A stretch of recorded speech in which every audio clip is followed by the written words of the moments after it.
Cek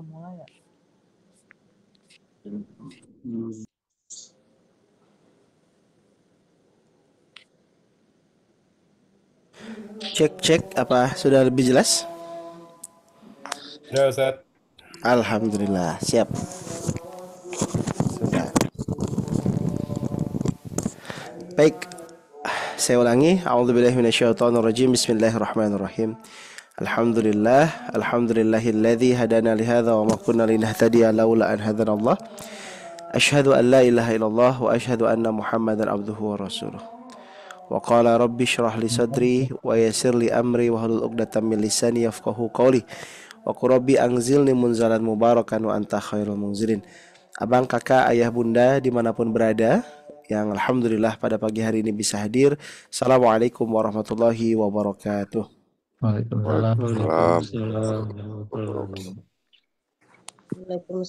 warahmatullahi wabarakatuh. Alhamdulillah, dengan izin Allah ya, di Ramadan ketiga ini kita bisa hadir untuk sama-sama menimba kembali ilmu persiapan manasik untuk nanti berangkat ke tanah suci. Ini ada yang berangkat hari ini tanggal 3, ada yang berangkat tanggal 5, ada juga yang berangkat di banyak tanggal yang ada di San Diego Tour and Travel.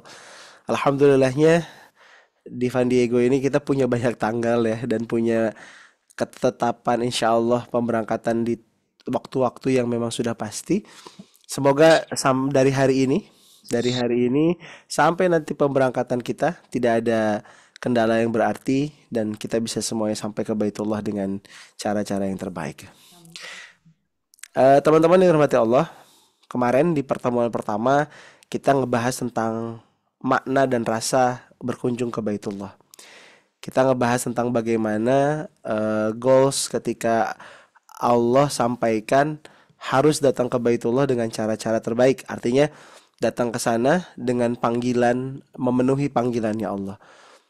Salah satu hal yang paling ditekankan adalah ketika nanti kita landing di Jeddah menuju Madinah.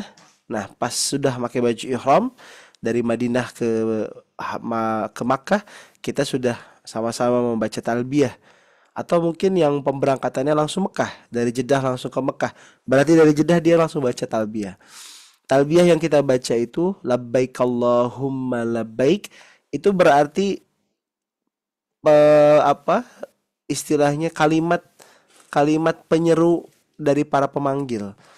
Jadi kalau kemarin saya jelaskan, misalkan ada yang dipanggil oleh ibunya, misalkan nama anaknya Asep, Asep sini kata ibunya. Iya mah, saya di sini hadir, kayak gitu kan. Saya di sini mah. Dan dia sambil jalan menuju ibunya. Nah, itulah makna labbaik. Ibarat kita datang ke Allah tuh, labbaik Allahumma labbaik, ya Allah, aku datang ke tempatmu karena engkau memanggilku. Nah, pemahaman ini harus dirasakan betul-betul, pemahaman ini harus dimaknai betul-betul. Kenapa? Karena jangan sampai kita hanya selesai di lisan saja.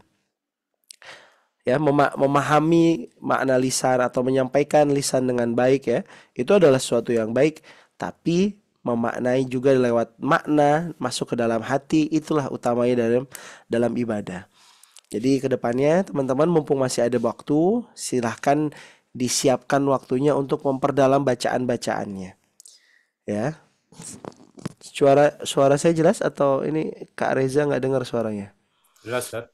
Jelas ya? Jelas sekali. Alhamdulillah. Kak Reza Deviana mungkin nanti dicek. Jadi konsepnya seperti itu. Konsepnya yang harus teman-teman kuatkan itu adalah bagaimana hati kita sampai ke Baitullah itu penuh dengan rasa dan makna sebelum berangkat. Kami sering dengar banyak orang-orang nyampe sana tuh bingung. Nyampe Ka'bah tuh bingung. Mau doa apa ya? Katanya gitu. Mau doa apa ya? Bingung kami di Ka'bah katanya. Nah, makanya kemarin di pertemuan terakhir kami nyampaikan metode. Ini metode ya, metode apa yang dibaca di depan Ka'bah. Kenapa ada metode yang sesederhana mendoakan mata di putaran pertama, telinga di putaran kedua, ya kan? Selanjutnya ada di mulut dan hidung di putaran ketiga.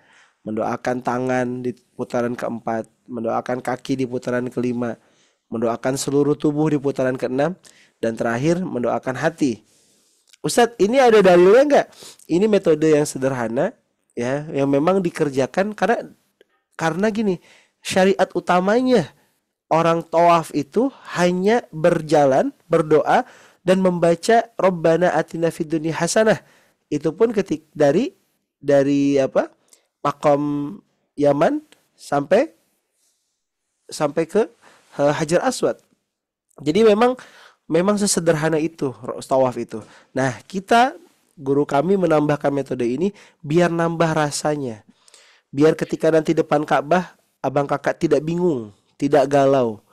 Ya, jangan sampai kita memaknai bahwa ibadah umroh ini adalah ibadah fisik saja. Memang fisiknya terpakai. Apalagi berangkat Ramadan nih, fisiknya pasti akan terporsir luar biasa. Fisiknya akan terpakai, tapi feel dalam hati ini yang nggak boleh lihat, nggak boleh lepas. Ya. Nah, jadi di momen Zoom terakhir kita di hari ini, nanti insya Allah kita akan banyak tanya jawab.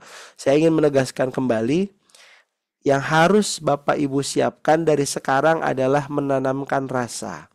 Ada yang berangkat tanggal 5 nanti sama saya. Insya Allah saya dari Pontianak ini berangkat ke Jakarta hari ini. Ke Bandung dulu ke rumah orang tua. Nanti tanggal 5 kita ketemu di Ibis ya. Nanti yang bisa tanggal-tanggal yang lain di pertengahan, ada yang di akhir, ada yang lebaran di sana. Jangan sampai hilang maknanya, hilang rasanya.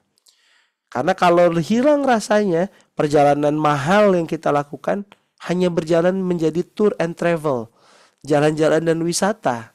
Padahal makna Baitullah itu jauh lebih keren. Ingat kemarin kita bilang lillah. Kita bilang untuk ke Baitullah itu harus lillah. Allah perintahkan wa atimul hajja wal umrata lillah. Lillah itu betul-betul hanya untuk Allah. Nah, terakhir sebelum nanti kita tanya jawab, silahkan siapkan pertanyaan-pertanyaan yang agak teknis boleh. Kebingungan-kebingungan bapak-bapak boleh ditanyain di sini. Nanti pun kalau misalkan pengen nanya detail, nanti kan ada ustadz-ustadznya di setiap rombongan. Nanti silahkan boleh ditanyakan. Nah, terakhir saya pernah dapat dari guru saya. Guru saya ini seorang pengusaha luar biasa di Jakarta. Beliau punya bisnis banyak. Nah, setiap Ramadan beliau pasti menyempatkan untuk akhir Ramadan di Masjidil Haram. Terus saya tanya, ayah saya bilang, kenapa selalu berangkat di akhir Ramadan? Selalu menyempatkan ke Baitullah, kata dia.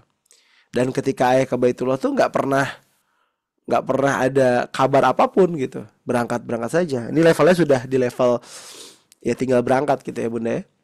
Beliau bilang ketika saya berangkat ke Baitullah itu bukan tuntutan siapapun katanya. Karena memang saya butuh. Saya butuh datang ke Baitullah itu bukan untuk memvalidasi kesuksesan saya, bukan untuk menjadi ajang saya membuktikan diri, bukan menjadi tempat untuk saya healing ataupun apa, enggak. Saya datang ke Baitullah benar-benar datang kepada Allah. Maka ketika saya landing di Baitullah, saya putus kontak saya dengan dunia luar. Oh, saya bilang, ini saya pribadi belum bisa. Karena beliau anak-anaknya sudah dewasa ya kan. Bisnisnya sudah mature. Saya tanya, "Oh, ayah pasti melakukan ini pas sudah dewasa kan, udah mateng gitu, anak-anak udah gede." Oh enggak, dari dulu saya datang ke Baitullah tuh putus kontak dari dunia luar. Kok kayak gitu, saya bilang. Beliau bilang Baitullah itu adalah replika dari padang mahsyar, replika dari alam barzah. Jadi ketika dulu beliau haji, beliau merasa pakai ihram itu seperti pakai kain kafan. Terus ya udah, saya cuma berhubungan sama Allah saja. Toh nanti ketika kita masuk ke alam kubur, di alam barzah, kita kan nggak bisa WA orang-orang katanya. Kita nggak bisa telepon siapapun. Jadi saya cuma menghubungi keluarga saya secukupnya. Bapak di sini, ini mohon doanya. Terus nggak main sosmed, nggak main yang lain. Enggak, katanya. Wah, saya bilang, gimana sih kita bisa mendapatkan kualitas umroh, kualitas haji selevel itu? Datang ke sana dengan sepenuh persiapan ingin bertemu sama Allah, ya kan? Karena kata beliau gini, labbaik Allahumma labbaik, ya Allah aku datang untukmu. labbaika la syarika lak.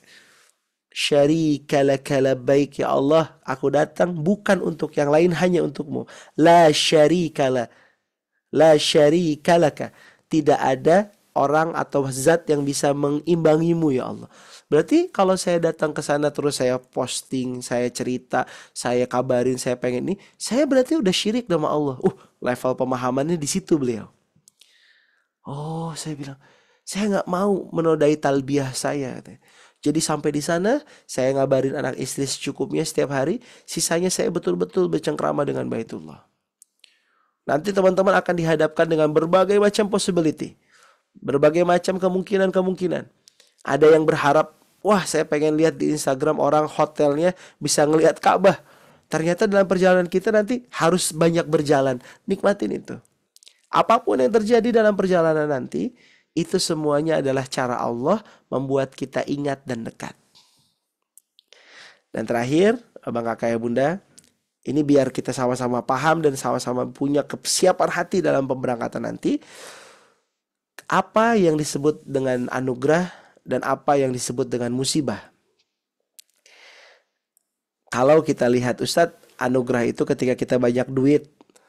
Musibah itu ketika kita kehabisan duit. Oh enggak. Kalau indikatornya duit itu adalah, harta itu adalah membuat kita mulia di sisi Allah, yang masuk dunia duluan korun dong. Ya kan enggak kan?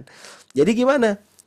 Apapun yang terjadi dalam perjalanan teman-teman, itu semua akan bisa menjadi musibah ketika yang terjadi itu membuat kita lupa dan jauh sama Allah. Saya ulangi ya. Sesuatu jadi musibah, umroh ini bisa jadi musibah. Kalau dengan berangkatnya umrah, kita semakin lupa dan jauh sama Allah Subhanahu wa ta'ala.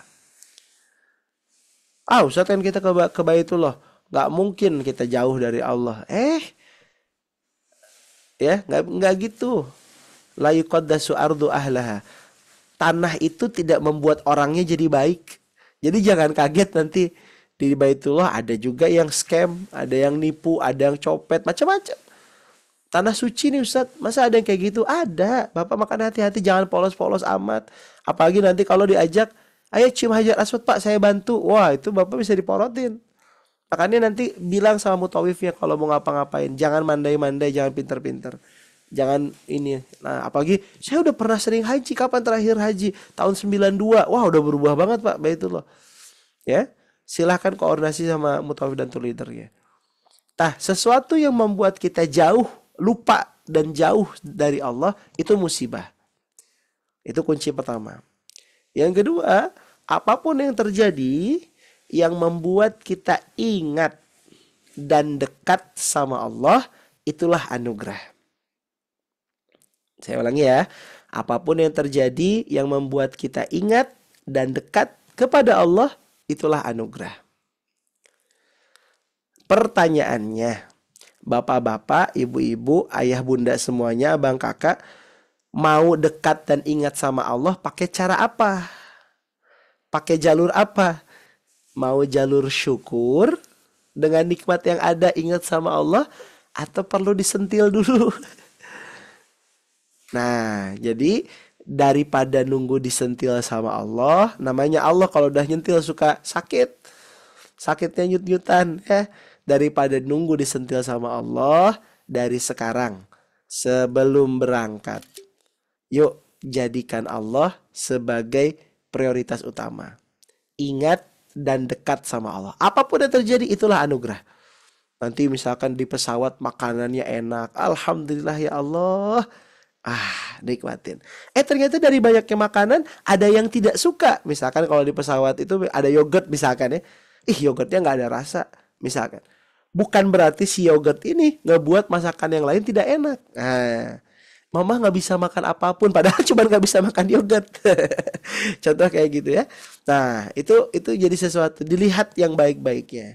Dalam perjalanan nanti misalkan ada makanannya, cuacanya hangat misalkan di sana. Oh ya Allah, alhamdulillah ya tinggal di Indonesia. Gitu. Jadi kita banyak bersyukurnya, banyak melihat kebaikannya. Apapun yang terjadi yang membuat kita ingat dan dekat sama Allah, itulah anugerah. Tapi kalau yang terjadi itu kebaikan bikin kita lupa, hotelnya bagus Ustadz. Betah di hotel, nyuci di hotel Bu, nggak keluar-keluar. Ke masjid cuman buka puasa, habis itu pulang lagi. Nggak taraweh, aduh capek saya mah di hotel aja. Lah terus ngapain ke Baitullah? Jadi keenaknya hotel, nyamannya fasilitas malah membuat kita lupa dan jauh sama Allah. Wah, ini musibah ini. Keluar uang puluhan juta tapi hanya mendapatkan musibah. Na'udzubillah. Ya, penekanan saya di pertemuan terakhir ini, yuk sama-sama usikum wa iyaya saling ingetin. Nanti yang rombongan saya juga berangkat tanggal 5 ini, kalau saya salah ingetin ya. Kalau saya salah ingetin. Ustadz nggak boleh gitu. Ya, insya Allah. Sama-sama kita mengingatkan diri, sama-sama kita memperbaiki niat. Itu. Baik, itu yang bisa saya sampaikan. Nanti kita sama-sama berangkat, sama-sama ini. Kalau dalam safar, teman-teman, ketika sebelum berangkat jauh, sunnahnya adalah meninggalkan wasiat kepada keluarga. Ini saya berangkat sama istri, anak saya 3. Yang pertama masih kelas 1 SD, terus yang paling kecil 2 tahun setengah. Ini kami tinggal di Pontianak, nggak dibawa ke Bandung. Itu kita sudah ajak ngobrol, ibu sama ayah berangkat. Nanti anak-anak ditemenin sama santri-santri. Ya, artinya teman-teman pun harus hal yang sama, ngobrol sama keluarganya. Kalau misalkan nanti ayah kenapa-kenapa, maka kayak gini. Nanti ibu kenapa-kenapa, seperti ini. Itu sunnahnya. Jangan sampai ngerasa nanti balik beli oleh-oleh. Ya itu betul, boleh. Tapi jangan sampai bapak-bapak, ibu-ibu tidak mempersiapkan kemungkinan-kemungkinan. Jadi kalau bahasanya para sahabat itu, safar itu setengah kematian, nisful maut. Jadi sebelum safar dipersiapkan, makanya ada walimah ya. Walimah itu safar, mohon doanya, minta maafnya, pas segala macam. Itu dalam konteks mempersiapkan diri dengan kemungkinan-kemungkinan yang terbaik. Dan kemungkinan-kemungkinan yang belum kita prediksi. Oke, siap. Sisanya 30 menit ke depan kita ngobrol ya sampai jam 6 nanti. Yang punya pertanyaan, yang punya kegalauan, boleh angkat tangannya, boleh bertanya langsung, atau yang misalkan, saya malu Ustaz tanya di sini, boleh nanti di Japri di DM atau mungkin langsung di chat ya. Chat di sini. Silakan, saya berikan waktu setengah jam untuk belajar bersama, ngobrol-ngobrol. Yang mau bertanya silakan angkat tangannya, nyalakan mic-nya. Ya, Kita Ustaz. siap Pak Hari, silakan Pak Hari Krisdianto. Iya, terima kasih. Siap. Assalamualaikum warahmatullahi wabarakatuh. Waalaikumsalam warahmatullahi wabarakatuh. Pada saat ini ada beberapa pertanyaan, Ustaz. Siap. Ini kami karena merupakan umroh yang pertama. Siap. Dan umroh kami insya Allah nanti tanggal 1 April. Alhamdulillah. Ya. Jadi pas hari raya itu. Mm. Terus kemudian masalah tawaf, Ustaz. Yeah. Tawaf ini kan dilaksanakan sekali. Boleh nggak kita melaksanakan tawaf itu beberapa kali? Siap. Soalnya tawaf yang pertama itu kan kita dilarang untuk mencium Hajar Aswad atau memegang Ka'bah, karena di Ka'bah atau Hajar Aswad itu baunya wangi. Padahal kita pada saat tawaf itu kan tidak boleh pakai wangi-wangian. Yeah. Ini apa benar gitu? Terima kasih. Satu itu yang. Siap. Yang kedua, itu nanti kalau kami berangkatnya tanggal 1 April itu kita menuju Madinah dulu atau Mekah dulu. Soalnya ini berkaitan dengan masalah mikotnya gitu. Ya. Kalau di Madinah mikotnya di mana, kalau di Mekah mikotnya di mana gitu, Ustaz. Siap. Yang kedua, yang ketiga masalah hotel, Ustaz. Oke. Hotel ini kalau kita maaf ini, Ustaz. Ya mudah-mudahan tidak ya. Kalau toh nanti hotelnya kita itu berjauhan dengan Masjidil Haram, nah ini kalau kita mau sholat malam, ini apakah ada fasilitas transportasinya? Oke. Terima kasih Ustadz. Assalamualaikum warahmatullahi wabarakatuh. Waalaikumsalam. Pak Hari dari mana Pak Hari? Dari Kota Lumajang, Jawa Timur, Ustadz. Oke. Siap, Lumajang. Alhamdulillah Pak Hari, semoga sehat selalu sampai nanti hari raya ya, berangkat tanggal 1. Semoga lancar semua urusannya. Nah, yang pertama teman-teman, jadi tawaf itu ada 2 pemahaman tawaf. Yang pertama, tawaf sebagai rukun dari umroh. Masih ingat ya, kemarin saya jelaskan sesuatu ibadah itu bisa sah kalau lengkap syarat dan rukunnya. Jadi kalau bisa ada orang bilang sah, itu lengkap syarat, lengkap rukun. Kalau dia bilang batal, berarti ada syarat dan rukun yang tidak terlaksana. Atau ada pelanggaran-pelanggaran yang terjadi. Itu namanya batal. Nah, umroh ini syaratnya jelas. Kemarin kita jelaskan ya, ada syarat-syarat umroh. Terus kalau syarat itu sebelum dikerjakan ya. Nah, kalau rukun itu di dalam umroh tersebut. Nah, teman-teman, umroh itu rukunnya cuma 5. Niat, pakai ihram di mikot ya, berpakai ihram. Yang kedua, tawaf. Yang ketiga, sa'i. Yang keempat, tahalul. Yang kelima, tertib. Oke? Nah, setelah ini, maka sahlah umroh kita. Terus Ustadz, tawaf yang kedua apa? Yang ini pertama tawaf umroh dan dia tuh rukun. Yang kedua namanya tawaf sunnah. Tawaf sunnah ini hukumnya terpisah. Teman-teman boleh kapanpun tawaf sunnah. Misalkan Bapak Pak Hari saya mau 10 kali tawaf sehari. Boleh Pak, nggak ada larangan. Namanya tawaf apa? Tawaf sunnah. Bahkan kalau Rasulullah datang ke Masjidil Haram, ada kondisi tidak... Ya, sebentar. Kondisinya tidak sholat tahiyatul masjid, tapi tawaf kudum. Jadi datang ke Masjidil Haram tuh enggak tahiyatul masjid, tapi tawaf. Ya, tawaf untuk apa? Untuk melaksanakan kudum itu artinya ya menghormati Baitullah. Nah, tawaf sunnah ini teman-teman kondisinya seperti sholat sunnah, harus berwudu tapi tidak harus menggunakan ihram. Ya, jadi waktunya kapanpun boleh Pak Hari. Misalkan gini. Tawafnya, umrohnya sudah rombongan itu. Besoknya Pak Hari bilang, aku sore mau tawaf, boleh nggak? Boleh. Berarti tinggal pakai ihram, tapi nggak pakai niat ihram ya. Kenapa? Karena orang tidak boleh pakai baju bebas ke matof, ke apa namanya? Piringan Ka'bah itu nggak boleh. Dia harus pakai baju ihram. Tapi nggak niat ihram Pak Hari. Jadi Pak Hari cuma pakai celana, ada pakai celana pendek dalam, pakai baju ihram. Jadi baju ihram itu adalah pakaian biasa yang kita gunakan untuk nutup aurat gitu. Datang ke sana sama askarnya dibolehkan masuk, kita tawaf. Tawaf 7 kali, sholat asar, sholat. Habis itu pulang lagi. Jadi nggak ada sa'inya, nggak ada ininya. Nah, tawaf itu boleh tawaf sunnah. Tapi sa'i, teman-teman, nggak ada sa'i sunnah. Terus teman-teman bilang, aku mau sa'i dulu jalan. Nggak boleh, nggak ada. Sa'i itu harus rangkaian dengan ibadah rukun umroh yang lain. Tapi kalau tawaf boleh kapanpun. Ustadz saya pengen megang Ka'bah. Nah ketika tawaf sunnah itu boleh. Karena ketika tawaf sunnah tidak ada larangan-larangan ihram. Atau misalkan aku nggak mau tawaf, aku datang ke Baitullah, ke depan Ka'bah pengen megang saja, boleh. Nanti teman-teman yang ibu-ibu terutama tanya sama mutawifnya jam berapa perempuan-perempuan boleh datang ke sana. Ya terutama di Madinah itu ada jam khusus, di Mekah juga ada jam khusus. Misalkan di Mekah tuh kalau tidak salah jam 4 sore apa 4 subuh saya lupa, nanti kita pastiin lagi. Itu khusus Hajar Aswad untuk ibu-ibu misalkan. Tanya aja nanti sama mutawifnya ya. Terus kalau pengen sholat di Makom Ibrahim, di Hijr Ismail. Hijr Ismail tuh bagian yang kecil. Saya coba. Hijr Ismail itu bagian dalamnya yang ada lingkaran, setengah lingkaran itu bapak-bapak. Nah itu bapak-bapak kalau pengen sholat di situ, itu ada waktu-waktunya juga. Boleh mengantri, boleh ini. Kenapa orang berebutan sholat di Hijr Ismail? Karena Hijr Ismail itu awalnya itu adalah bagian dalam Ka'bah. Jadi Ka'bah tuh dulu agak panjang bentuknya.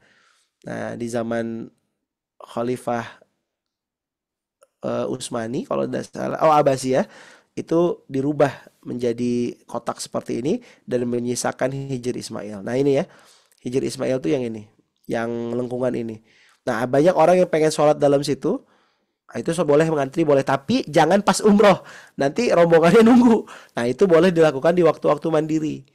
Jadi ketika bilang ke temennya, ke suaminya, Pak kita ke Mekah yuk, ke Masjidil Haram. Bapaknya pakai baju ihram, ya, dalamnya pakai celana nggak apa-apa. Habis itu turun ke bawah, sholat. Habis itu turun lagi. Nah saya biasanya kalau di Mekah bisa jadi pakai baju ihram tuh subuh ngambil maghrib sama isya kayak gitu boleh. Atau Bapak nanti dikondisikan aja waktu yang paling nyaman jam berapa untuk itu. Terus yang kedua, setelah tawaf tadi, pertanyaan Pak Hari itu adalah tentang bagaimana mikotnya nanti dari pihak Van Diego Travel Hamin 2 minggu keberangkatan akan diberikan itinerary. Itinerary apa? Jadwal full keberangkatan. Ya, jadwal full keberangkatan itu teman-teman bisa nanti melihat, oh saya kemana dulu, saya kemana dulu. Ya, contohnya kemarin ketika rombongan kami berangkat ke Baitullah itu berangkatnya tanggal 5 malam dini hari, 6 dini hari terbang sampai ke kamu. Nah, itu ada jelas itinerary jadwal keberangkatannya. Nanti Bapak akan dapetin itu. Nah, setelah dapat Bapak baru tahu, oh ini Madinah dulu. Berarti nanti mikotnya dari Madinah ke Mekah. Atau Bapak pas lihat, oh ternyata langsung Mekah. Berarti mikotnya di mana, nanti koordinasi sama ketua rombongannya. Gitu ya Pak Hari ya. Yang terakhir tentang hotel Pak Hari. Iya. Nah, Ustadz, saya tuh ada hotelnya ternyata di Asihnya Le Meridian, hotel bintang 5 tapi harus naik bis. Itu gimana transportnya? Kalau memang dapat hotel Le Meridian, berarti teman-teman tinggal nunggu shuttle bis. Di sana tuh ada bis yang kurang lebih 15 menit sekali sampai 30 menit sekali itu bolak-balik ganti. Itu bis punya pemerintah. Artinya kita tinggal nunggu, tinggal naik dan itu gratis. Ya. Jadi nggak usah naik taksi, tinggal naik bis seperti itu. Terus gimana mau sholat malam? Gimana ngatur waktunya? Teman-teman nanti yang pinter-pinter. Saya punya teman yang di Ramadan itu Pak berangkat kan hotelnya jauh tuh. Akhirnya dia berangkat tuh buka puasa tuh. Buka puasa dia berangkat, makan di Masjidil Haram, nggak keluar lagi karena makanan sudah ada. Sholat taraweh, beres taraweh dia keluar, makan di sekitar situ. Habis itu jalan-jalan istirahat gitu ngopi-ngopi. Jam-jam setengah 1 masuk lagi ke Masjidil Haram. Itikaf lagi, berdoa apa segala macam, sahur, makan lagi, habis itu sholat subuh. Beres sholat subuh, syuruk, baru pulang ke hotel. Pulang ke hotel. Hotelnya jauh kan? Naik pulang ke hotel, di hotel istirahat. Zuhur bangun, sholatnya di dekat hotel, nggak ke Masjidil Haram. Sholatnya dekat hotel, istirahat dulu lagi, habis itu menjelang asar dia berangkat ke Masjidil Haram. Gitu aja kegiatannya. Jadi waktunya dihabiskan betul-betul di Masjidil Haram. Ada yang seperti itu, ada yang gak keluar dari hotel, ada juga. Makanya saya tadi bilang jangan sampai hotelnya dekat tapi kita nggak keluar ya. Oke, gitu Pak Hari ya. Terima kasih. Ya, sama-sama Pak Hari. Waalaikumsalam warahmatullahi wabarakatuh. Yang lain silahkan. Ya, Ada yang mau bertanya? Siapa ini Pak? boleh dengan Surya Pak Ustadz. Oh Pak Surya, monggo Pak Surya. Ya, Assalamualaikum warahmatullahi wabarakatuh. Waalaikumsalam warahmatullahi wabarakatuh. Insya Allah saya nanti berangkat tanggal 5. Mungkin Oh, bareng dengan Ustadz ya. ya, siap Pak Surya. Baik, gini Ustadz, saya mau minta pendapat ya mengenai perjalanan haji atau umroh. Kan ada orang yang berkali-kali berangkat haji atau umroh ya. Dan tentu tujuannya tadi seperti yang Ustadz sampaikan menyambut panggilan Allah ya, labbaik Allahumma labbaik. Tapi di satu sisi ada pandangan orang juga yang melihat, wah ngapain sih umrah atau haji berkali-kali, kan biayanya bisa untuk membantu orang-orang lain ya, orang yang membutuhkan. Gimana pendapat Ustadz mengenai hal ini? Siap. Kemudian yang kedua mengenai umroh ya. Pertama kita umroh kudum ya, sampai tawaf kudum ya. Kemudian apabila kita mau umroh berikutnya, apakah boleh diniatkan untuk umroh atas nama orang lain, Ustaz? Oh ya. Ya kurang lebih itu yang saya tanya. Terima kasih. Assalamualaikum warahmatullahi wabarakatuh. Waalaikumsalam warahmatullahi wabarakatuh. Ini banyak orang komen ya. Oh ini haji berkali-kali, umroh berkali-kali, tetangga sebelah lapar, gitu. Ya, jadi betul ini sebuah fenomena yang hari ini cukup harus kita pikirkan. Karena kalau disebut Indonesia negara miskin, mohon maaf, jamaah haji kita terbanyak sedunia ya. Nah, insya Allah kita nih orang-orang sanggup yang Allah sanggupkan, orang-orang mampu. Nah pertanyaannya, boleh nggak jangan pakai atau Pak? Pemahamannya, daripada haji mending, ini kaum mending. Jangan pakai atau, pakainya apa? Dan. Orang ini rajin umroh dan rajin berbagi, rajin ngurus masjid, rajin gini. Karena Islam mengajarkan keluasan itu. Ya, Ustadz mau haji berapa kali? Wajibnya 1 kali. Sisanya saya mau haji. Boleh silahkan kalau ada keluasannya, ada kemampuannya. Tapi jangan lupakan kondisi orang-orang sekitar kita. Makanya jangan pakai atau, itu bukan pilihan. Kerjakan semuanya. Saya tetap berbagi, saya tetap ngurus anak yatim, saya tetap ngurus pesantren, saya tetap ngurus orang sekitar kita. Ya, yang artinya tadi utamanya berangkat ke sana, kita ngedownload spirit dan ruhnya agar bisa diinstal di tempat kita. Nah, sederhananya gitu. Jadi jangan sampai jadi orang egois yang menikmati Baitullah sendirian. Wah, kesolehan personal ini Allah pun tidak suka. Ada satu hadis yang diriwayatkan, hadisnya hadis qudsi. Ketika itu Allah memerintahkan untuk mengazab satu desa, satu wilayah, satu qaryah. Ketika itu malaikat bilang sama Allah, ya Allah, jangan kau azab tempat itu karena ada orang soleh di tempat itu. Walaupun banyak kemaksiatan, orang soleh ini masih ada katanya. Terus kata Allah, ya udah azab orang soleh ini 2 kali lipat. Karena dia hanya mikirin diri sendiri katanya. Dia mikirin diri sendiri. Jangan sampai dia menjadi orang soleh sendirian. Nah, jadi kesolehan personal ini cukuplah kita sama Allah. Tapi jangan lupa pulang dari Baitullah kita bawa spiritnya, jadi mudah berbagi, jangan mudah marah. Dari orang tuh lihat, ih hebatnya orang Islam. Nah gitu. Ya Pak, itu pemahaman sederhananya. Terus yang kedua, tawaf yang pertama itu, tawaf yang dengan rombongan, itu kita tawaf personal ya. Pribadi, nah, boleh.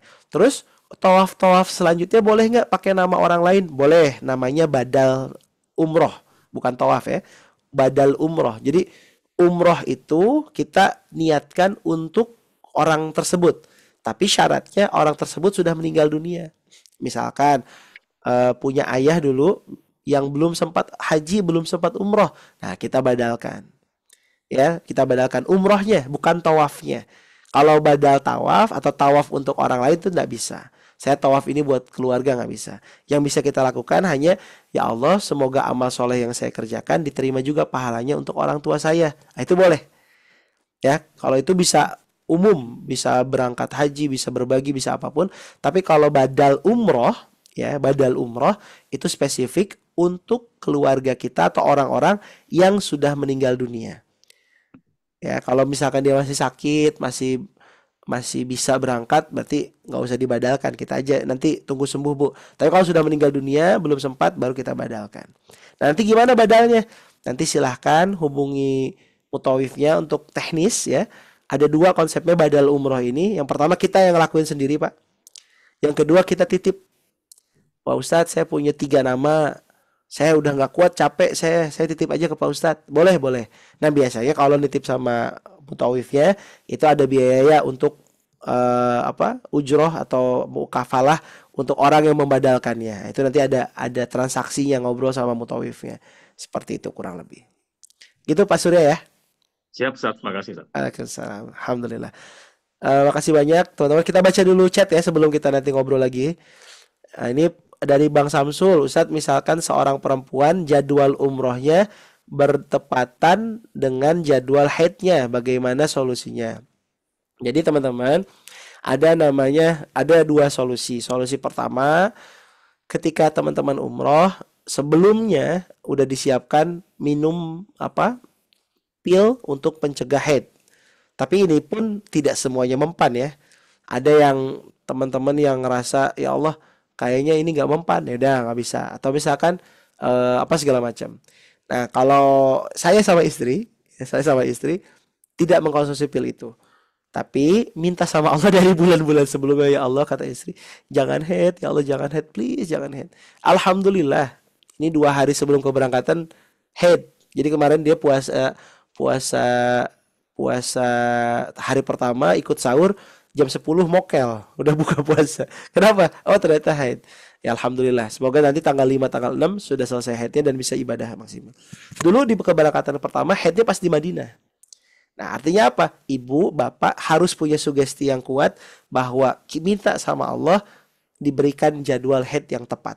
Tapi Ustadz kalau lihat dari itinerary, pas di Mekah ini saya haid. Wah nggak bisa nih Ustadz. Saya kalau haid tuh 11 hari, jangan sampai di sana saya di hotel aja. Terus gimana? Ya silahkan ikhtiar dengan minum obat. Konsultasikan ke dokter masing-masing. Obat apa yang cocok. Biasanya obat itu nggak diminum malamnya besok berhenti. Tapi 2-3 hari. Nah, itu di teknisnya sama dokter masing-masing ya. Nanti konsultasikan, ngobrol ke dokternya. Dok aman nggak saya minum obat ini, bagaimana kondisi teknisnya seperti itu. Gitu ya Pak Samsul ya. Terus Pak Agus Rismanto, ini umroh pertama kali tanggal 3 April nanti di Mekah 3 hari. Pertanyaannya, sesudah saya umroh untuk diri saya sendiri, bisakah membatalkan untuk almarhum orang tua saya? Bisa. Tadi ya sama pertanyaan sama yang ditanyakan sebelumnya. Vaksin meningitis di siang hari. Kalau lagi saum jangan Pak ya. Kalau lagi saum berarti ada yang masuk ke tubuh kita, berarti batal saumnya. Kalau Bapak ngerasa Ustadz nggak ada waktu lagi, berarti silakan batalkan saumnya karena itu uzur. Ya. Vaksin itu ada yang masuk ke dalam. Jadi injection, suntik, infus itu membatalkan puasa. Wah nggak ada waktu lagi, saya berangkat besok belum vaksin misalkan gitu ya. Ya udah batalkan aja puasanya. Nanti besok diganti karena itu ada uzur syar'i di situ. Tapi kalau misalkan orang meningitis saya bilang, ya udah Pak datang ke sini pas azan maghrib nanti saya suntiknya. Bisa, berarti kayak gitu rekayasanya. Ya. Selanjutnya ini perjalanan pertama umroh tanggal 13 Maret. Apakah seorang mutawif selalu membimbing kita kemanapun di bagian tertentu? Oke. Yang pertama, mutawif itu bertugas membimbing teman-teman dalam ibadah umroh yang sesuai dengan kondisi jamaah. Ada 2 kali umroh biasanya. Umroh pertama kali dan umroh kedua. Ini umroh kedua setelah city tour. Nah, mutawif bertanggung jawab di situ. Terus yang kedua, mutawif juga bertanggung jawab untuk menjalankan jadwal yang disampaikan sama travel. Terus bapak-bapak bilang gini, kok kita nggak diajak ke museum? Dilihat dulu di paketnya ada nggak? Oh nggak ada ternyata. Kalau mau ke museum mandiri, kalau mau ke museum mandiri, boleh minta ke mutawif. Ustadz, di mana ya museum Quran? Katanya ada museum Nabi Muhammad di Zamzam Tower. Berapa masuknya? 70 real. Mau dong ditemenin. Nah, kalau mau minta mutawifnya ditemenin, biasanya kita juga udah nanti Ustadz saya yang bayarin. Nah, ada kayak gitunya. Karena mutawif juga kan nggak pegang duit mereka. Tapi kalau misalkan, karena tidak ada jadwalnya dari travel ya. Tapi kalau misalkan ibu cuma minta tunjuk aja, Ustadz sebelah sana. Oh iya sebelah sana Bu, boleh. Nah, gitu ya. Jadi seperti itu. Perlukah kita download aplikasi Nusuk? Kalau hari ini sekarang belum perlu. Kenapa? Karena ibadah-ibadah utama yang tadi seperti umroh, masuk ke raudhah, kita berdoa ya semoga dapat tasreh semua, bisa masuk ke raudhah, itu sudah dikoordinir sama travel. Nanti mutawif yang nemankan. Tapi kalau mau sendiri masuk, download sendiri, pakai sendiri, boleh saja. Tapi terakhir aplikasinya nanti kita diberitahu apa yang harus dipakai, nusuknya yang mana. Nanti silakan download sendiri untuk berangkat. Misalkan semalam saya udah ke raudhah sama travel, besoknya pengen lagi sendiri daftar, coba-coba, ternyata bisa, boleh silakan. Kayak gitu Pak ya. Jadi mutawif itu bertanggung jawab untuk menemani kita. Begitupun tour leader. Jadi kalau sederhana gini, tour leader itu menemankan kita dari bandara Jakarta sampai bandara Jeddah. Ya, ketika sampai di Jeddah, nanti itu teman mutawif yang akan menemankan kita. Sampai kapan? Sampai balik ke Jeddah lagi gitu. Jadi sampai dari Jeddah ke Jeddah itu mutawif. Itu kurang lebih ya. Oke, selanjutnya Kak Nadia, Ustadz tolong dijelaskan larangan ihram. Soalnya takut lalai. Kalau sikat gigi pakai odol nggak apa-apa, kan boleh pakai wangi-wangian, kan nggak boleh pakai wangi-wangian. Terus untuk perempuan tahalul apa boleh dilakukan di hotel atau tempat sa'i langsung? Oke. Larangan ihram itu kemarin kita coba. Ini bukunya apa? Semalam sudah dibagikan ya sama teman-teman dari travel. Saya coba bagikan juga hari ini di Zoom ini. Apa namanya? Ini panduan umroh singkat yang kami buat. Nanti teman-teman bisa baca detail di situ. Tapi sederhananya, larangan ihram itu adalah larangan yang sangat sederhana sekali. Apa saja nih? Buat laki-laki dilarang pakai penutup kepala, pakai baju kaos, nggak boleh pakai kaos kaki dan sepatu yang nutup tumit, nggak boleh pakai penutup kepala. Perempuan ini menutup telapak tangan, ini telapak tangan nggak boleh pakai sarung tangan. Kalau yang punggung tangan ini boleh dibuka, boleh dipakai. Terus menutup muka pakai cadar. Jadi teman-teman yang pakai cadar ketika pakai ihram dibuka cadarnya. Nah, laki-laki perempuan sama-sama tidak boleh pakai wangi-wangian. Ya kan, tidak boleh potong kuku, cukur rambut, berburu atau nganiaya hewan. Hati-hati kalau nanti lihat lalat ataupun lihat apa, jangan nakut-nakutin burung gitu itu nggak boleh. Menikahkan, bercumbu bersetubuh, bercaci maki, bertengkar itu nggak boleh. Ustaz saya lihat ada orang nikah pakai baju ihram, nah itu setelah tahallul. beres tahallul mereka berangkat ke Ka'bah, nikah di depan situ dinikahkan boleh. Tapi kalau sebelumnya maka nggak boleh, ketika umroh nggak boleh. Gitu ya. Nah, terus sikat gigi gimana Ustadz? Sikat gigi boleh apa enggak? Sikat gigi itu diperbolehkan. Ya, pakai odol apa enggak? Pakai odol, tapi kalau bisa yang bener-bener tidak pakai pewangi yang lain. Nanti dicari ya. Kalau di haram banyak, bilang aja nanti pasta gigi untuk umroh. Tapi kayaknya kalau kita karena cuma sebentar waktunya, ya nggak harus sampai sikat gigi juga. Kecuali pas haji. Kalau haji 3 hari kita pakai baju ihram, itu pakai pasta giginya juga. Itu harus ada pasta gigi. Ya boleh. Bahkan kalau umroh pun pakai siwak itu sunnah. Oke. Terus tahallul gimana? Tahallul untuk perempuan. Baiknya tahallul itu tetap di Marwah. Beres sa'i, tahallul. Potong sedikit, minta tolong bantuan teman-teman. Dipotong. Nanti insya Allah kalau saya pribadi bawa gunting kecil. Izin ya. Saya bongkar dulu. Nah, ini dia. Ini gunting bulu hidung sebenarnya. Gunting bulu hidung yang saya bawa. Ini saya bawa nanti kemana-mana. Karena dia nggak bakal ditangkap di bandara karena ujungnya tumpul, Pak. Nah, kalau gunting yang ujungnya tajam, Bapak boleh bawa tapi nggak boleh bawa ke bagasi ya. Boleh bawa ke nggak boleh bawa ke kabin. Boleh bawa ke bagasi. Jadi gunting tajam itu masukin plastik, masukin tas, masukin bagasi. Nah, tapi dia nggak bisa dibawa ke kabin. Tapi kalau ini ujungnya tumpul untuk bulu hidung, ya, biar bulu hidungnya tidak offside, maka ini saya bawa kemana-mana pakai tas kecil. Ini tas yang saya bawa nanti. Di sini paspor saya, di sini kebutuhan-kebutuhan, parfum, HP, charger, saya bawa di sini. Ini saya bawa kemana-mana. Nah, di situ ada gunting juga. Nah, tas seperti ini boleh dipakai ketika umroh, boleh. Ketika tawaf, boleh. Yang nggak boleh, tas seperti apa? Tas laptop yang besar, tas backpack itu nggak boleh dipakai ketika umroh. Ya ketika tawaf tuh nggak boleh masuk. Kalau mau bawa tas kecil yang kain gitu ya, tas kain untuk naruh sendal itu boleh. Tapi kalau tas besar, backpack itu nggak boleh masuk Masjidil Haram, biasanya seperti itu. Tapi namanya askar itu tergantung kondisi dan ini. Jadi teman-teman nanti di mataf di tempat sa'i itu boleh digunting sedikit rambutnya, diminta tolong sama akhwat yang lain. Nah, boleh seperti itu ya. Kalau bapak-bapak juga gitu, potong sedikit di sa'i, nanti cari tukang cukur di luar itu digundulin gitu ya. Nah, kalau mau cukur-cukur juga harus bareng-bareng rombongan. Pokoknya di sana bapak-bapak jangan terlalu baik. Banyak scam juga, banyak orang-orang minta duit nggak jelas. Nah, itu boleh di-skip aja. Siap. Lanjut ke Pak Yusuf, izin pemberangkatan tanggal 13, cara mengatur waktu yang baik di bulan Ramadan, kali bulan Ramadan sangat padat dan ramai sekali. Betul. Boleh Bapak nanti ngatur waktunya kayak tadi, boleh berangkatnya sore, pulangnya subuh, boleh. Ada kekuatan yang memang hotelnya dekat, Ustadz, saya senangnya datang ke sana pas beres buka puasa baru datang ke hotel, boleh. Atau ada yang teman saya punya ibadah unik, beres buka puasa maghrib, habis itu Isya dia pulang, nggak taraweh. Kok itu nggak taraweh? Anak mau tidur katanya. Tidur dia. Orang-orang selesai taraweh jam 11 dia bangun, dia berangkat ke haram sendiri. Jadi orang tidur, dia haram sendiri, dia sholat sendiri, ini sendiri. Boleh nggak? Boleh. Ya, tapi nggak ngerasain taraweh bareng sama imamnya, nggak masalah. Karena itu sunnah hukumnya ya. Ya, jadi teman-teman beres sholat Isya dia pulang, dia tidur, jam 11 dia ke Masjidil Haram lagi sampai subuh, dia standby baca Quran, dia nikmatin ini, sahur segala macam. Pulang-pulang ya tadi pagi. Besoknya gitu lagi. Boleh. Itu silahkan atur waktunya masing-masing ya, yang mana teman-teman cari ibadah terbaik. Ustadz, saya nggak suka di dalam, saya mau sholatnya di luar, boleh. Teman-teman kalau di Masjidil Haram ya, itu di kota sepanjang kota Mekah kita mendapatkan keberkahannya.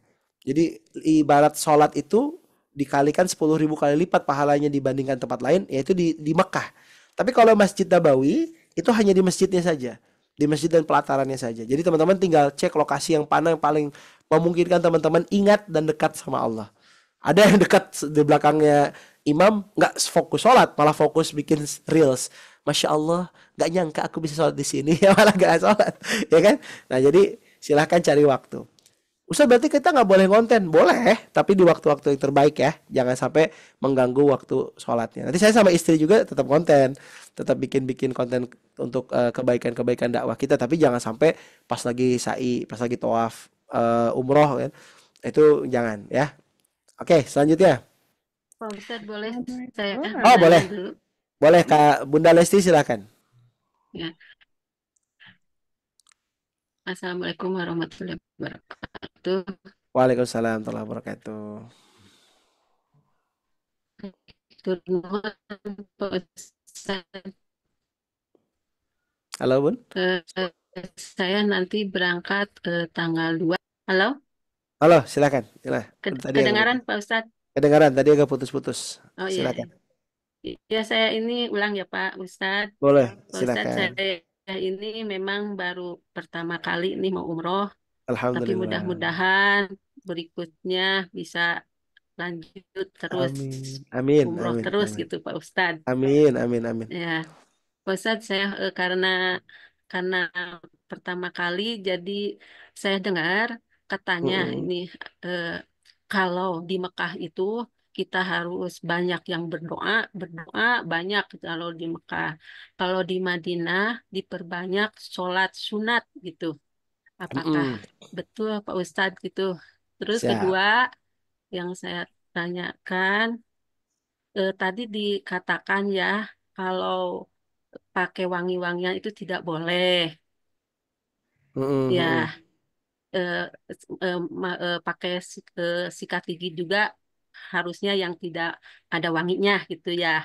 Nah, itu pakai itu selama di mana, di Mekah atau selama kita mau tawaf atau gimana? Kalau udah tawaf Siap. kita bisa pakai pasta gigi yang biasa gitu, enggak ada yang wanginya gitu. Atau Ya, harus selama di Mekah kita itu harus tidak berwangi dan sebagainya gitu Pak siap. Ustadz. Siap, Ya. Bunda. Ya, ketiga boleh Pak Ustadz? Boleh, silakan. Nah, yang ketiga tadi Pak Ustadz udah disampaikan juga mengenai badal ya, membadalkan nanti membadalkan umroh. Nah, kebetulan saya itu pingin sekali membadalkan orang tua saya karena waktu dulu itu pernah ibu saya tuh ngajak untuk umroh dengan saya, tapi waktu itu nggak sempat karena saya memang kerja gitu, jadi belum sempat. Waktu itu terus ibu saya meninggal, jadi saya merasa pingin gitu ya, badalkan orang tua saya. Nanti kalau membadalkan itu, kan tadi kalau tawaf itu nggak perlu niat gitu. Kalau kita misalkan, tapi saya tidak tahu ya Pak Ustadz, kalau saya mampu mungkin saya yang melakukan itu lebih, menurut saya lebih afdol. Tapi kalau saya memang tidak kuat, mungkin saya akan membadalkan kepada Ustadz gitu ya. Siap. Nah, seandainya saya itu mampu membadalkan untuk ibu saya, itu niatnya niat umroh Bagaimana? gitu ya Pak Ustadz. Ya, Ya oke. itu 3 Pak Ustadz. Makasih Siap. Pak Ustadz. Assalamualaikum warahmatullahi wabarakatuh. Waalaikumsalam warahmatullahi wabarakatuh. Hatur nuhun, Bu. Jadi pertanyaan pertama tadi dari Bu Leti, gimana amal ibadah yang diperbanyak ketika di Madinah dan di Mekah? Betul, tadi pertanyaan apa? Ada konsep kalau di Madinah tuh perbanyak sholat sunnah, ya karena ada namanya sholat arba'in. Kalau bisa sholat 40 rakaat di Madinah, ya kan? Itu bisa mendapatkan banyak fadilah. Nah, orang-orang bilang 40 rakaat ini 40 rakaat sholat wajib. Oh, berarti kalau 40 rakaat sholat wajib, 40 kali sholat, maaf. 40 kali sholat wajib berarti 8 hari gitu kan. 8 hari nggak boleh ke Madinah. Nah, itu biasanya 8 hari di Masjid Nabi itu yang dikejar. Tapi ada yang lain, enggak, nih 40 kali sholat juga, sholat sunnah dihitung. Nah, jadi teman-teman silahkan perbanyak sholat sunnah. Setuju saya. Kalau datang ke Madinah, perbanyak sholat sunnah. Di Mekah juga boleh perbanyak sholat sunnah. Intinya, sholat itu adalah berdoa. Ya, sholat dan berdoa itu sama. Tapi sholat juga intinya berdoa. Bukan rokaatnya Bunda, bukan banyak-banyakan rokaat, tapi maknanya harus dapat. Nah, makanya nih mumpung Ramadan, Bunda masih tanggal nanti Syawal berangkatnya. PR dari saya yang berangkat jauh, PR-nya adalah beli buku hafalan sholat, ya. Yang kedua, cek arti dari bacaan. Contoh sederhana, kita doa duduk antara dua sujud, Rabbik firli warhamni wajiburni warfa'ni warzuqni wahdini wa'afini wa'fu'ani. Wajiburni artinya apa? Iya ya, baca itu bertahun-tahun gak tahu artinya. Nah, buat teman-teman yang masih jauh, pemberangkatannya tugasnya adalah ngecek hafalannya dan beli bukunya ya, di mana saja bisa beli. Habis itu cek arti dari apa yang dibaca. Allahu Akbar kabira walhamdulillahi katsira. Nah, itu dibaca artinya. Biar apa? Biar sholatnya bukan cuma rokaat saja yang banyak, tapi maknanya bisa didapatkan. Gitu Bunda ya. Itu amalan Mekah Madinah kurang lebih sama, tapi di Madinah itu ada keutamaan memperbanyak sholat sunnah, setuju. Terus yang kedua, wangian tuh kapan nggak boleh dipakai? Apakah selama kita umroh? Oh enggak. Selama kita berangkat dari bandara nanti ke Madinah boleh pakai parfum. Ya, sunnahnya Rasulullah, ini sunnah parfum ya, saya baca dikit ya. Parfum laki-laki itu yang warnanya bening, wanginya tajam.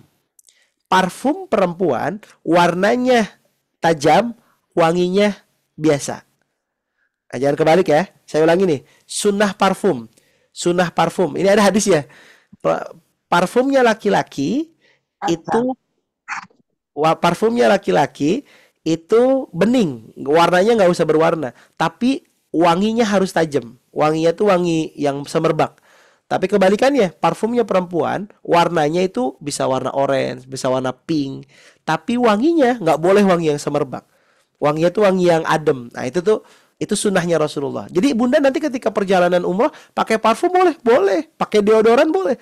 Deodoran itu kan tidak berbau ya, itu boleh dipakai ketika kita tawaf ya. Ketika kita sebelum umroh, ketika kita ketika kita berihram pun boleh pakai kalau deodoran, yang roll on apa-apa segala macam, karena dia tidak berbau. Nah, bukan berarti pas umroh akhirnya jadi bau sangit gitu, bau apek, jangan. Dia harus tetap wangi, tetap harus rapi gitu ya. Nah, jadi tidak boleh pakai parfum tuh ketika kita sudah niat ihram saja. Sudah pakai baju ihram, niat ihram itu nggak boleh. Sampai kapan? Sampai sudah tahalul. Beres tahalul ya sudah lepas lagi. Gitu ya. Jadi nggak panjang. Ya, oke. Kita lanjutkan terakhir. Tadi pertanyaannya dari Bunda Leti. Pertanyaan terakhirnya adalah tentang badal umroh. Gimana badal umroh Ustadz? Gimana niatnya? Nanti dibimbing sama pembimbingnya. Teman-teman di sini kita punya 2 kali umroh. Umroh pertama itu yang bareng-bareng dari Madinah, itu bareng-bareng. Yang kedua itu biasanya ketika city tour Mekah. Nah, Bunda bilang, Ustadz, saya mau badal umroh keluarga. Nanti dijelasin sama Ustadznya di bis. Yang badal keluarganya ikutin saya, kata Ustadznya gitu. Labbaik Allahumma umrotan an. Nah, di situ disebutin bapak ini. Wa ahramtu biha ala lillahi ta'ala, amin. Dah, selesai. Ibu umroh untuk orang tua gitu. Semoga Bunda nanti sehat ya, sampai hari H bisa umroh berkali-kali, nggak cuma 2 kali ya. Amin. Iya, bisa berkali-kali. Karena dari sekarang latihan jalan, banyak-banyak jalan, banyak-banyak ngecek hafalan bacaan sholatnya dan arti dari bacaan sholatnya. Gitu Bunda Leti ya. Assalamualaikum Ustaz. Enggak, hatur nuhun. Baik teman-teman, kita lanjut. Siapa dulu? Bertanya. Boleh Kak Desi, silakan. Iya. Assalamualaikum warahmatullahi wabarakatuh. Waalaikumsalam warahmatullahi wabarakatuh. Perkenalkan dengan saya Desi. Ini mungkin pertanyaannya ada beberapa yang ditanyakan juga sama ibu-ibu yang lain terkait membawa anak usia 2,5 tahun atau di bawah 7 tahun ya. Nah, pertanyaan yang pertama Ustadz,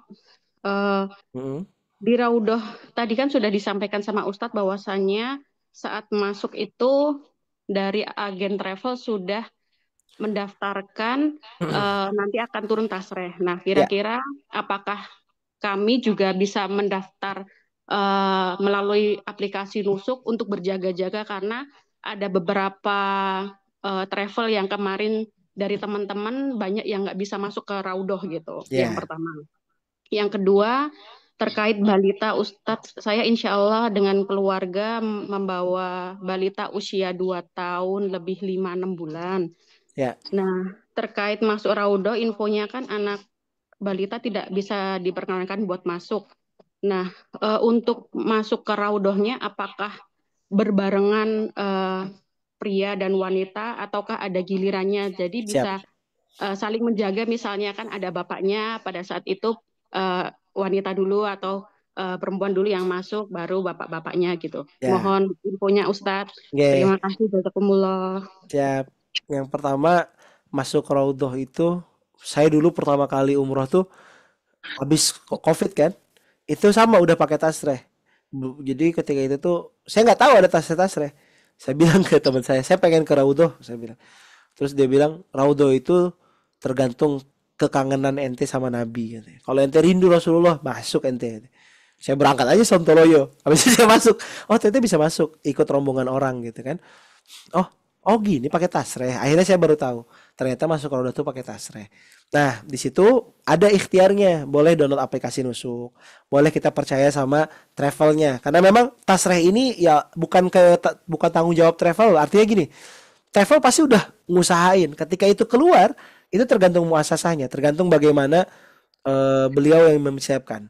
Tapi kalau misalkan teman-teman pengen banget minta sama Allah dari sekarang ya, minta sama Allah dari sekarang, baca sholawat banyak-banyak, insya Allah nanti Allah mudahkan untuk ke Raudhoh. Nah terus Raudhoh itu jadwalnya beda bu, perempuan laki-laki biasanya berbeda. Jadi misalkan nanti ibu bawa bayi, bisa dipegang bapaknya dulu, bisa pegang anaknya dulu boleh. Ada satu tips, tapi tips ini belum tentu bisa dipraktekin semua kalau masuk Raudhoh.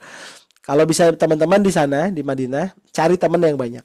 Dari travel manapun, dari cari teman yang banyak, ajak ngobrol orang banyak. Nanti tanyain, ada slot kosong nggak ke Raudhoh? Kalau ada, minta nomor WA-nya nanti dihubungin. Biasanya kayak gitu. Ya, ada sampai, Pak mau ke Raudhoh nggak? Yuk ikut sama saya, kata gitu. Nah, biasanya ada situ Tauf ini, dia punya 30 rombongan cuma 20, dia cari 10 orang yang lain. Boleh kayak gitu. Terus biasanya kita makasih ya Pak Mutawif udah ngajak ke Raudhoh, ada kita ngasih apa ke dia, boleh kayak gitu ya, biar membuat Mutawifnya senang. Itu bisa kayak gitu ya, nanti tinggal ngobrol sama Mutawifnya, dibantu apa yang harus disiapkan gitu ya Bunda ya. Iya. Terus kalau bawa anak kecil tuh alhamdulillah tuh dapat banyak privilege, apalagi pas umroh ya, nanti bisa terlambat ya. pokoknya kalau ibu-ibu yang bawa lansia sama bawa balita itu biasanya dapat keutamaan, bebas antri, ya kan? Bebas. Jadi mindsetnya adalah bahagia dan senang gitu. Pokoknya bawa bayi itu menyenangkan. Nah, nanti insya Allah ketika itu pasti akan banyak kemudahan yang datang. Gitu ya Kak ya? Kak Desi? Iya. Terima kasih Ustadz. Izin satu lagi Oh, Ustadz. oke, monggo. Terkait barang bawaan ya Ustadz ya. Oke, siap. Kan kita dapat dari turnya itu hanya 1 koper bagasi ya. Nah, Iya, betul. pertanyaannya, misalnya kita bawa 2 koper, terus biasanya kan namanya orang awam atau orang Indonesia kan rata-rata dia udah dapat 2 koper, misalnya bagasi sama kabin, terus bawa tentengan lagi nih, Iya, kayak plastik, iya. gerimbolan yang banyak. Nah, itu masih diperkenalkan atau ada batasannya? Karena kan kemarin juga ada info sudah tidak boleh bawa barang tambahan lagi atau apa, Iya. seperti apa Ustadz? Mohon pencerahannya. Itu kebijakan maskapai yang memang banyak berubah kalau di Arab itu. Tapi standar utamanya ketika kita masuk ke pesawat, 1 bagasi 30 kilo itu sudah masuk ya, 25 sampai 30 kilo. Sisanya kita bawa 1 tas yang kabin, entah dia tas di belakang atau dia koper kabin. Ya, sisanya tidak diperkenankan. Dulu kemarin waktu umroh sebelumnya itu masih boleh saya bawa 2-3 barang. Pas kemarin haji itu udah nggak boleh. Pokoknya 1. Nah, kalau ada suruh pulang, disuruh keluarin. Bahkan banyak orang yang akhirnya ini ya, ibu-ibu kan belanja banyak. Akhirnya dipakai bajunya semua, pakai 7 lapis bajunya. Karena nggak bisa masuk. Akhirnya dipakai semua untuk masuk ke pesawat. Ya, itu makanya teman-teman nanti pas belanja jangan kalap, diukur. Kalau ternyata mau niat belanja banyak di Masjidil Haram, jangan bawa baju banyak-banyak dari Indonesia. Ya, saya sama istri cuma bawa beberapa baju karena niatnya udah nanti di sana beli aja gitu. Nah, kalau misalkan niatnya di sana tuh Bu, Pak, ada semua. Sambal Indofood ada, sikat gigi ada, odol ada, deterjen ada, hanger ada yang jual. Jangan sampai dari sekarang bawa hanger nanti malah ngeberat-beratin nggak jelas. Ya. Nah, kalau mau ya bawa realnya dari sini, bawa uangnya di sana nanti belanja untuk mempersiapkan hal-hal yang seperti itu boleh. Gitu Kak ya? Baik Ustadz, terima Ya, kasih atas pencerahannya. sama-sama. Assalamualaikum. Waalaikumsalam warahmatullahi wabarakatuh. Masya Allah, ini tadi saya udah nge-share di grup chat itu buklet buku panduan umroh yang kita buat. Teman-teman boleh download, silakan dibaca, ya boleh dihafalkan. Kalaupun tidak hafal nggak masalah, nanti dipegang, ditaruh aja di handphonenya biar dibaca berkali-kali. Gitu ya. Saya batasin 2 penanya lagi ya, 2 penanya di live. Nanti sisanya kita selesaikan pertanyaan yang ada di chat. Silakan yang mau bertanya, Bang Bu Yuli ini dari tadi udah mau bertanya ya, Bu Yuli Fitri.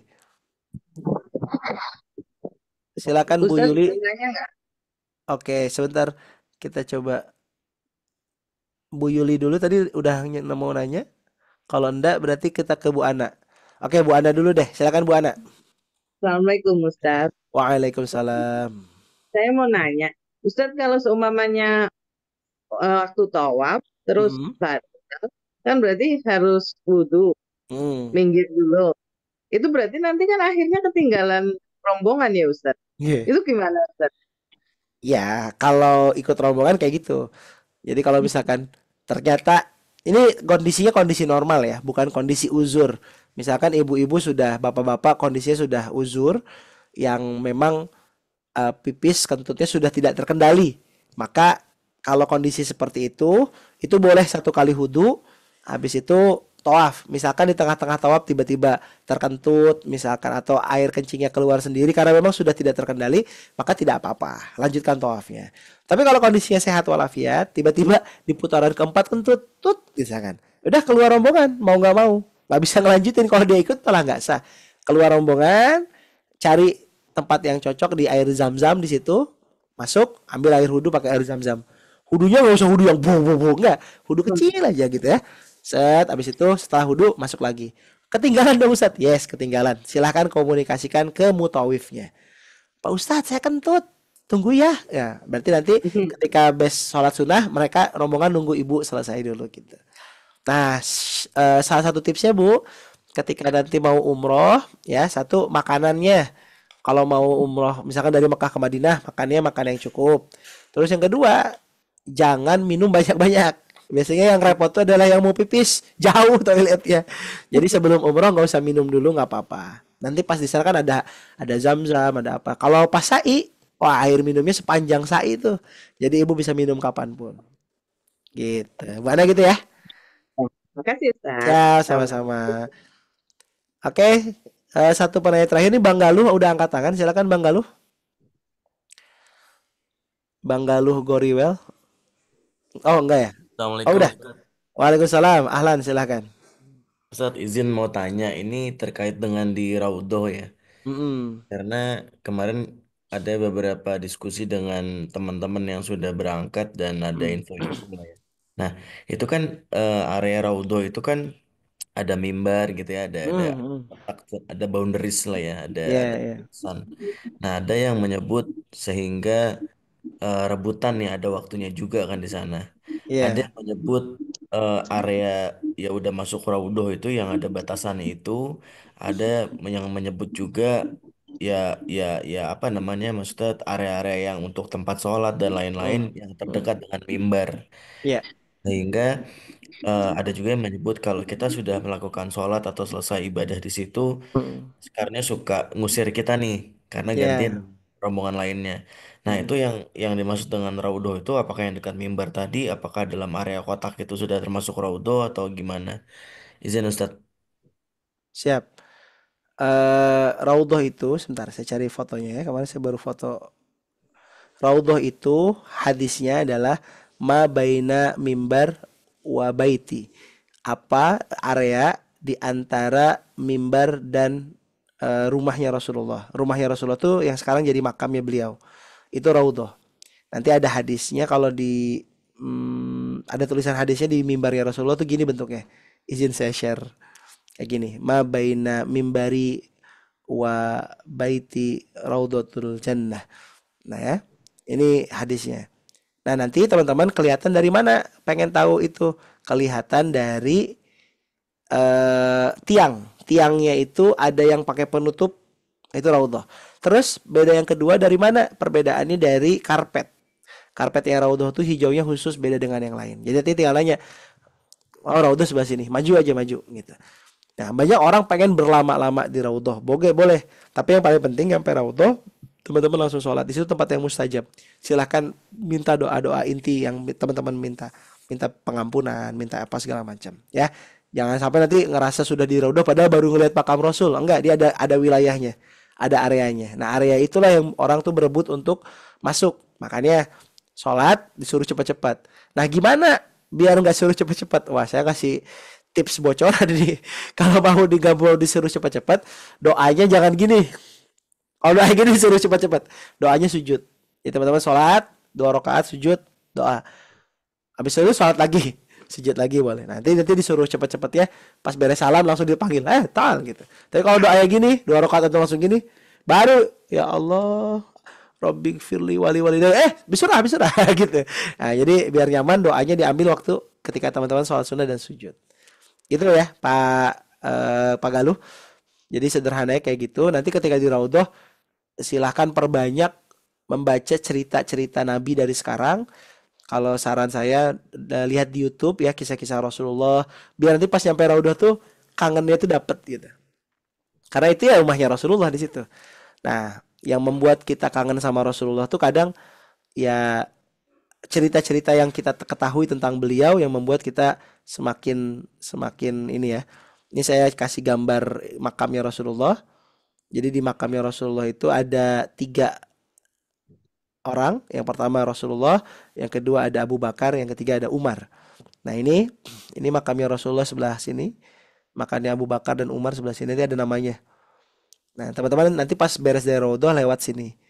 Nah itu nanti ziarah makam Rasulullah seperti itu. Tapi jangan sampai ziarah makam antum melempar-lempar tulisan mendoa dilemparin ke makam, nggak boleh ya. Mendoakan Rasulullah, jangan minta doa sama Rasulullah, mendoakan ya, bersalawat, Allahumma sholli ala sayyidina Muhammad, ya Rasulullah makasih, bilang kayak gitu, sudah menyampaikan Islam. Terus bilang sama Rasulullah, nanti kita bisa, semoga kami bisa sesurga bersamamu. Lihat Abu Bakar jadi inspirasi, oh orang yang taat menemani bisa jadi satu dekat dengan Rasulullah. Lihat Umar jadi inspirasi, orang yang pernah bermaksiat tapi bertobat masih layak untuk bersama Rasulullah. Kayak gitu. Nama itu yang teman-teman akan gali biar nanti ke Raudhah tidak sibuk selfie. Aku di sini, di sini. Boleh foto-foto tapi jangan itu tujuannya. Gitu Bang Galuh ya. Baik, syukran Ustaz. Afwan. Semoga nanti kita semuanya Allah izinkan masuk ke Raudhah ya, masuk ke Raudhah. Nah, gitu teman-teman. Nanti pertanyaan-pertanyaannya banyak banget ini. Boleh ditanyakan via DM, boleh ditanyakan ke admin juga. Ya, ini ada pertanyaan dari Pak Hardoyo, sodakoh saat umroh seperti apa? Boleh apa boleh? Boleh. Tapi teman-teman jangan sampai bukan terlalu baik ya kalau saya bilang tuh banyak scam orang-orang yang minta-minta uang gitu seolah-olah malak. Jangan. Kalau rencana saya sodakoh itu tidak berbentuk uang tapi berbentuk barang. Contoh, Bapak punya 100 real, beliin aja 10 porsi makan, habis itu dibagiin, boleh. Atau punya uang 20 real, beliin air minum 10 botol, dibagiin, boleh. Kalau saya sama istri senengnya ngebagiinnya ke orang-orang yang kerja di Baitullah, bukan orang yang ngemis ya, orang-orang yang kerja. Jadi yang nyapu-nyapu, yang ngepel-ngepel, nah itu kita kasih. Saya senangnya ke mereka karena mereka jelas-jelas bekerja ya, dan mereka juga ya orang-orang yang membutuhkan. Itu boleh dibagikan ke sana. Ya, apakah ada larangan tempat anak dilarang masuk bagi anak kecil? Ada tadi ya seperti Raudhah dan beberapa tempat lain, tapi sisanya itu welcome. Bawa anak kecil tuh enak, dapat tiket tanpa antri. Oke, saya terlambat bergabung. Apakah nanti bisa sharing rekamannya? Insya Allah nanti dibikin sama teman-teman Van Diego ya. Rekaman-rekaman kita sudah 3 kali. Nanti insya Allah ada rekamannya bisa dibagikan bersama. Oke. Mungkin itu dulu ya. Bapak Ibu pasti masih banyak pertanyaan, nggak apa-apa. Pertanyaan dan penasarannya tentang Baitullah ini dijaga. Jangan sampai kita cuek, malah pas datang ke sana nggak punya pertanyaan. Nah, sekarang nih mumpung banyak pertanyaan, mumpung kepo, silahkan tanyakan banyak-banyak ke orang yang pernah berangkat, ke para ustadz, searching di Google, tanya di TikTok, lihat orang-orang itu gitu ya. Kalau ibu mau konsultasi ke saya, ngobrol sama saya, silahkan lewat hubungi di Instagram saya di Bang Adia. @Bang Adia. Ini Instagram saya, boleh DM, pasti saya jawab. Insya Allah saya jawab. Ya, boleh DM, insya Allah saya jawab. Pertanyaan teknis pun insya Allah. Saya nggak bisa ngasih nomor WhatsApp di sini, mohon maaf, karena takutnya tergulung WhatsApp saya, takutnya nanti malah nggak kebaca. Jadi yang mau mau kontak saya boleh di Instagram. Kalau di Facebook, mohon maaf sekali kalau di Facebook tuh jarang sekali saya buka messengernya. Ya, saya banyaknya ngobrol di Instagram. Jadi teman-teman yang mau tanya konsultasi tentang haji dan umroh, mau ngobrol-ngobrol, itu silakan hubungi Instagram saya. Nanti bisa saya bagikan linknya di grup chatnya. Insya Allah seperti itu. Oke, terima kasih banyak, jazakumullah. Ini pertemuan terakhir kita. Tampaknya seru ya, banyak rombongan-rombongan selanjutnya. Nanti boleh kita ajukan ke Van Diego, kita adakan manasik rutin tiap minggu ya. Jadi yang udah berangkat juga bisa nambah kekangenan, yang belum berangkat juga bisa nambah pertanyaan-pertanyaan. Nah, nanti insya Allah bisa kita ngobrol-ngobrol bareng. Kita doa sama-sama ya di bulan Ramadan, di waktu syuruk ini kita berdoa semoga kita yang mau berangkat hari ini dipersiapkan oleh Allah dengan persiapan yang terbaik. Semoga umroh kita kali ini Allah catat sebagai umroh yang Allah ridhoi, amal soleh yang Allah catat sebagai amal soleh yang diridhoi. Semoga umroh ini membuat baginda Rasulullah bangga dan bahagia melihat kita. Semoga dengan perjalanan umroh ini bisa mengalir pahala kebaikannya kepada kedua orang tua kita. Dan semoga dengan perjalanan umroh ini kita mendapatkan wasilah untuk menggugurkan dosa-dosa kita di masa lalu. Al-Fatihah. A'udzubillahi minasyaitonirrajim. Bismillahirrahmanirrahim. Alhamdulillahirabbil alamin arrahmanir rahim maliki yaumiddin. Iyyaka na'budu wa iyyaka nasta'in ihdinas siratal mustaqim. Shiratal ladzina an'amta 'alaihim ghairil maghdubi 'alaihim waladdallin. Amin ya rabbal alamin. Rasanya pengen banget ngobrol terus, tapi mohon maaf pesawat kami jam 10 dari Pontianak menuju Jakarta. Jadi kami harus finishing packing juga. Ya, sampai ketemu, sampai jumpa di Baitullah, jauh di mata, dekat dalam doa, bersaudara sampai surga. Sampai jumpa di Baitullah. Terima kasih banyak. Assalamualaikum warahmatullahi wabarakatuh. Waalaikumsalam warahmatullahi wabarakatuh. Terima kasih Pak Ustadz. Siap, sama-sama semuanya. Subhanakallahumma wa bihamdika asyhadu an la ilaha illa anta astaghfiruka wa atubu ilaik. Makasih ya, sehat selalu Bunda, Ayah semuanya. Amin. Amin. Amin. Assalamualaikum semuanya. Assalamualaikum semuanya. Assalamualaikum warahmatullahi wabarakatuh.